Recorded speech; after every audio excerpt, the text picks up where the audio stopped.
자, 예수님께서 여리고에 가셨습니다. 여리고는 구약 성경을 보면 종려나무의 성읍이라고 불려진 그런 지역이죠. 그런데 원래 여리고의 이름은 향기의 장소라는 이름이에요.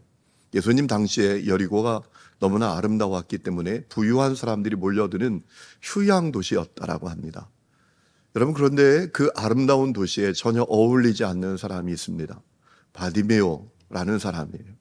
향기의 장소에서 악취나는 인생으로 사는 사람이었습니다. 왜냐하면 그가 보지 못했기 때문입니다.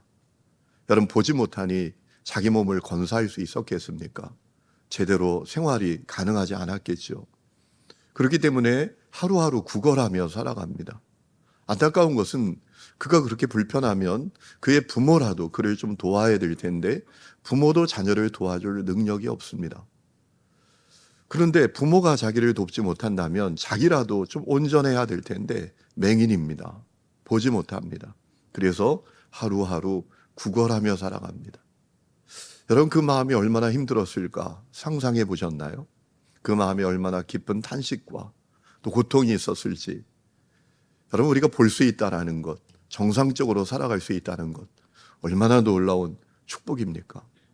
그의 마음이 너무 힘들고 어려웠을 거예요. 다 멀쩡하게 사는 것 같은데 나만 왜 이렇게 사나, 그런 마음이 그 속에 가득했을 것입니다. 그런데 어느 날 그 바디메오와 예수님의 운명적인 만남이 이루어졌어요. 자, 예수님께서 제자들과 함께 길을 가실 때 바디메오가 길에 앉았다가 예수님 오신다, 예수님이시다 라는 얘기를 들었나 봐요. 그래서 그가 갑자기 소리치기 시작합니다. 다윗의 자손 예수여, 나를 불쌍히 여기소서. 얼마나 크게 소리 질렀는지 주변에 있는 사람들이 다 말립니다. 야, 조용해라, 조용해라. 야, 시끄러워, 시끄러워 라고 하는데 그는 물러서지 않습니다. 더욱 크게 소리 질러 이르되 라고 하지 않습니까? 물러서지 않습니다. 더 크게 다윗의 자손 예수여, 나를 불쌍히 여겨주세요 라고 소리쳤다라는 것입니다.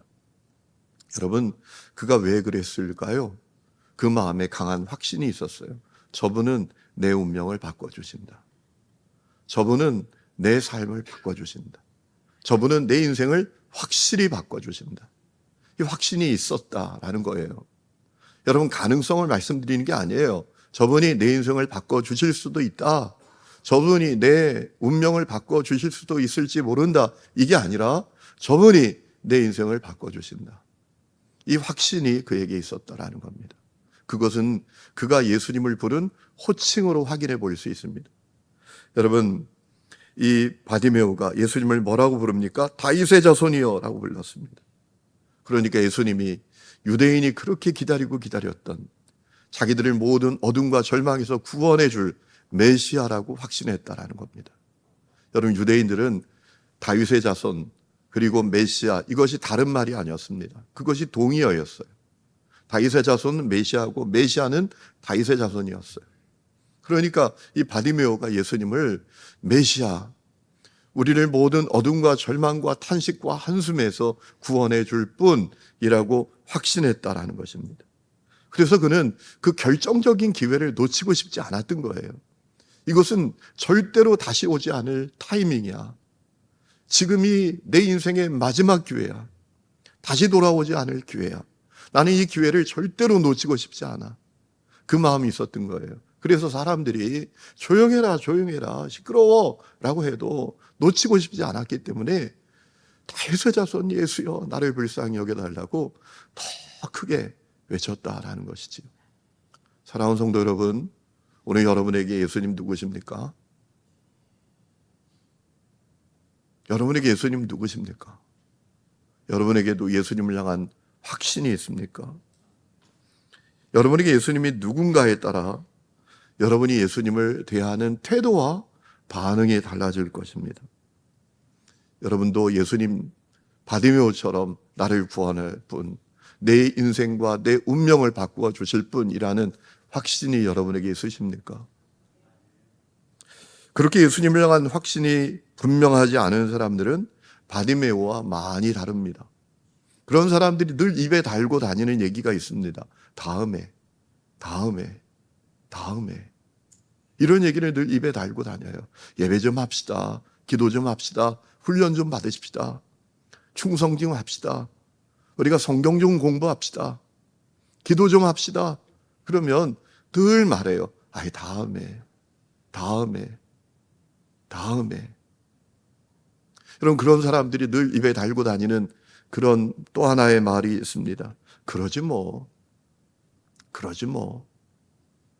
여러분, 사단은 우리가 하나님을 분명히 믿고 하나님께 가까이 가고 그분과 동행하고 하나님의 놀라운 임재와 능력 가운데 사는 것을 절대로 원하지 않습니다.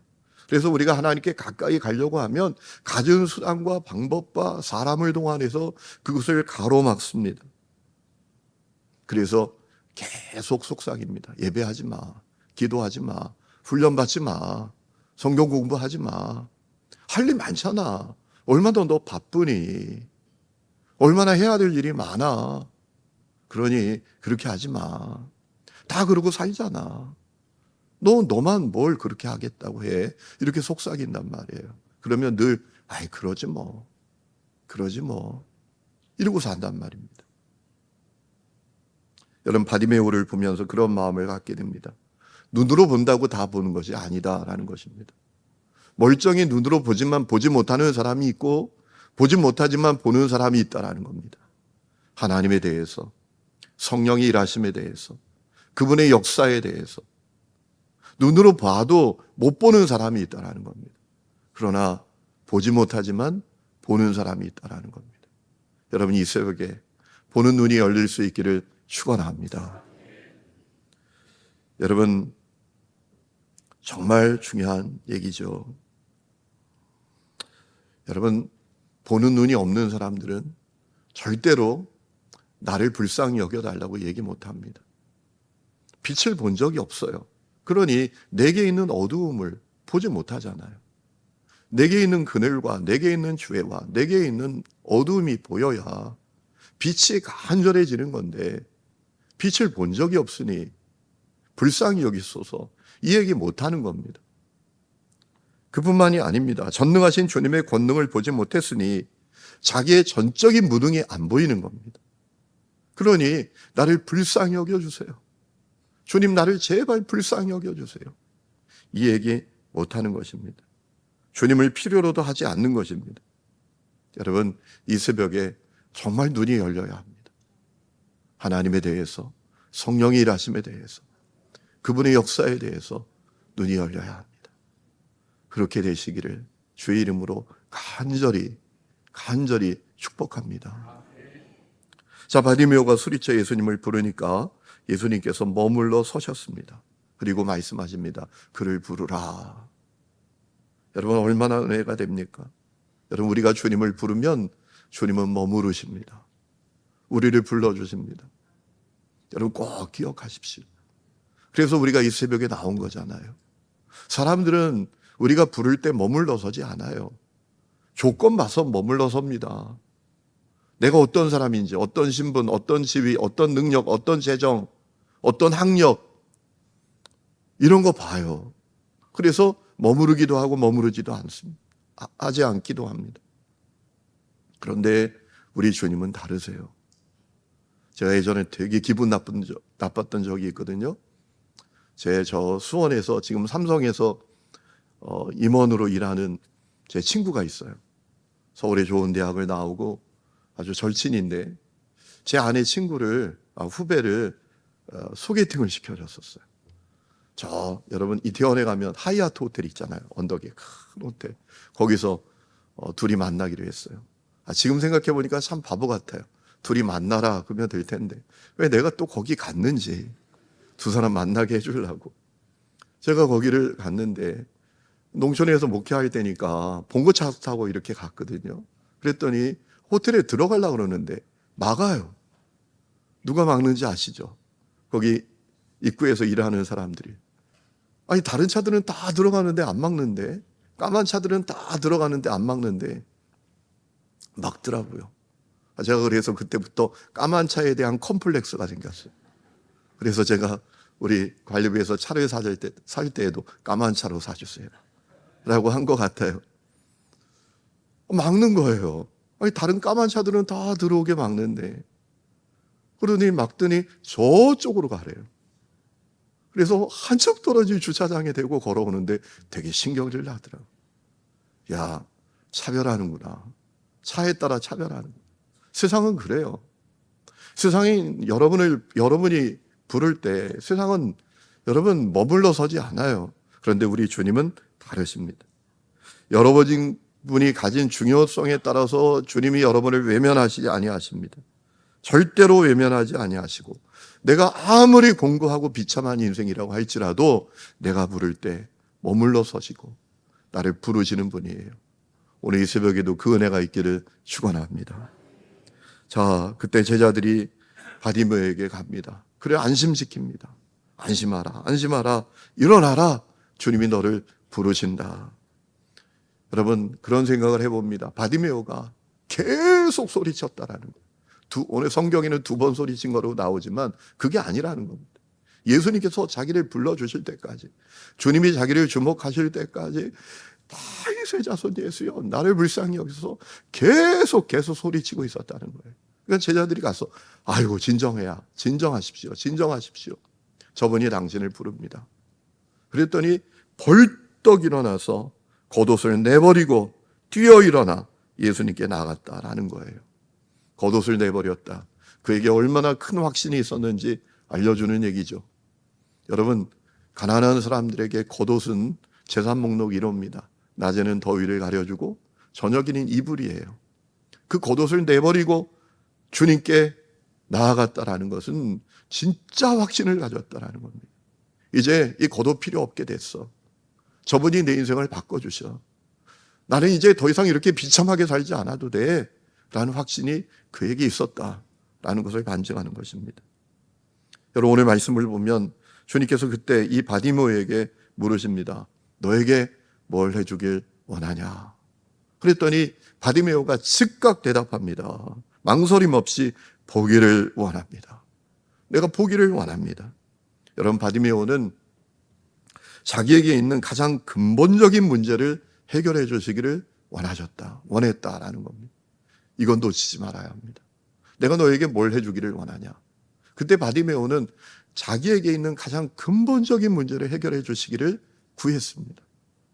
여러분, 오늘도 주님께서 여러분에게 뭘 해주기를 원하냐? 너에게 뭘 해주기를 원하니? 라고 묻는다면 여러분 어떻게 대답하시겠습니까? 여러분, 우리도 가장 근본적인 문제를 해결해 주시기를 구해야 합니다. 주님이 그걸 원하고 계십니다. 여러분 생각해 보세요. 주님께서 바디메오에게 뭘 해주기를 원하느냐라고 물으셨는데 몰라서 물으셨겠습니까? 바디메오에게 정말 필요한 게 뭔지 주님이 모르시겠습니까? 아시죠? 근데 왜 물어보셨습니까? 그가 그의 가장 근본적인 문제를 해결해 달라고 구하기를 원하셨다라는 것입니다.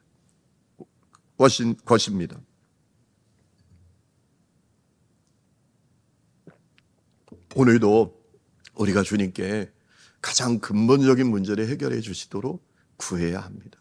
왜냐하면 다 그런 것이 아니기 때문입니다. 어떤 사람은 주변적인 문제를 구해요. 어떤 사람은 곁다리 문제를 구해요.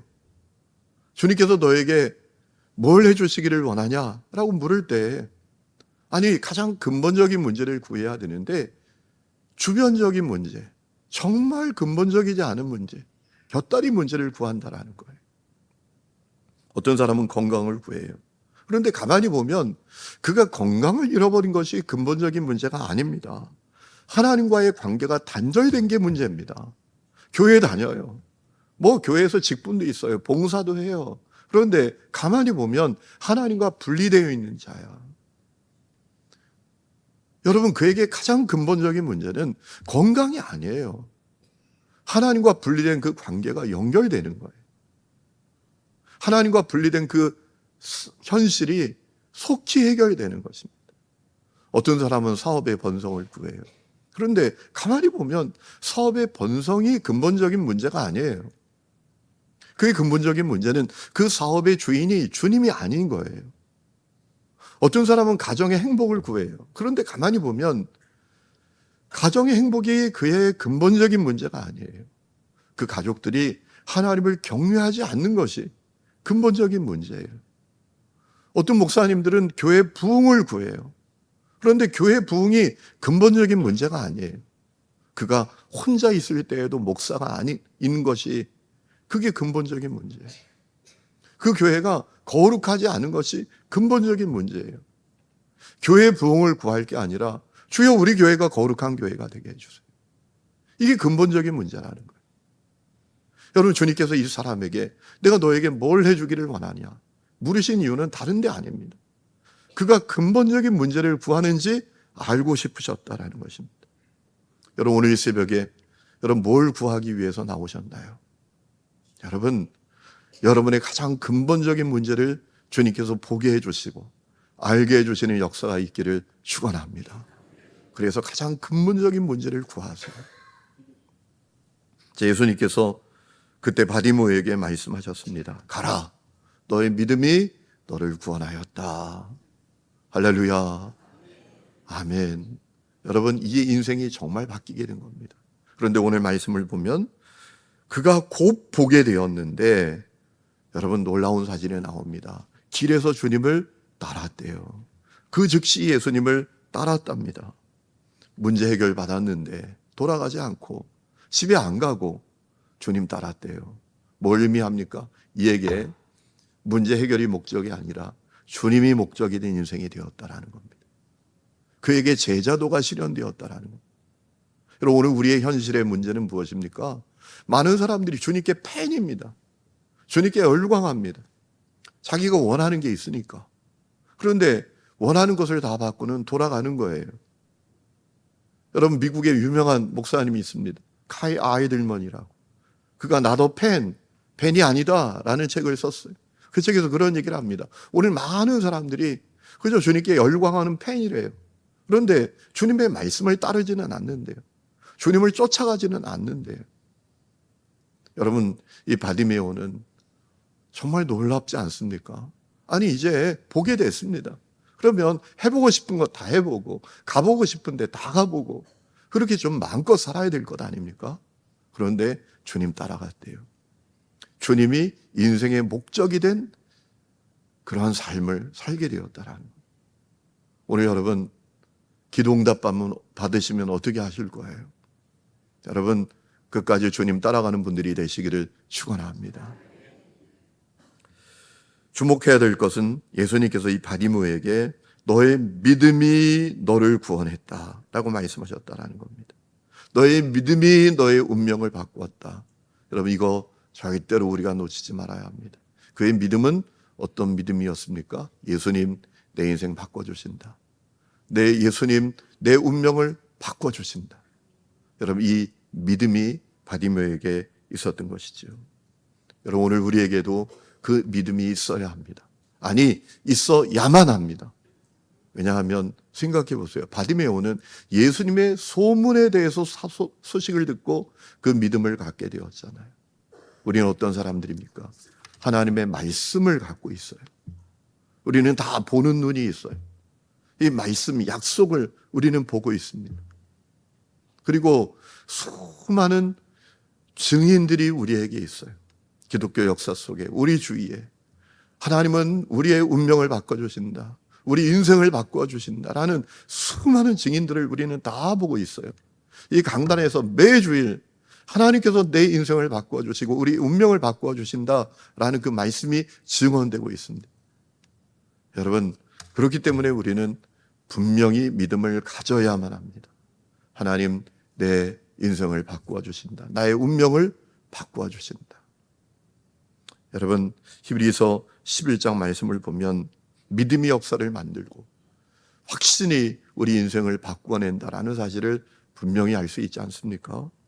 히브리서 11장 1절, 우리가 너무나 잘 아는 말씀이죠. 믿음은 바라는 것들의 실상이요 보이지 않는 것들의 증거니 선진들이 이로써 증거를 얻었느니라. 공동 번역이 참 마음에 와닿게 번역을 했더라고요. 믿음은 우리가 바라는 것들을 보증해주고 볼 수 없는 것들을 확증해 줍니다. 옛 사람들도 이 믿음으로 하나님의 인정을 받았던 것입니다. 아멘. 여러분, 오늘 이 믿음이 여러분에게 있기를 축원합니다.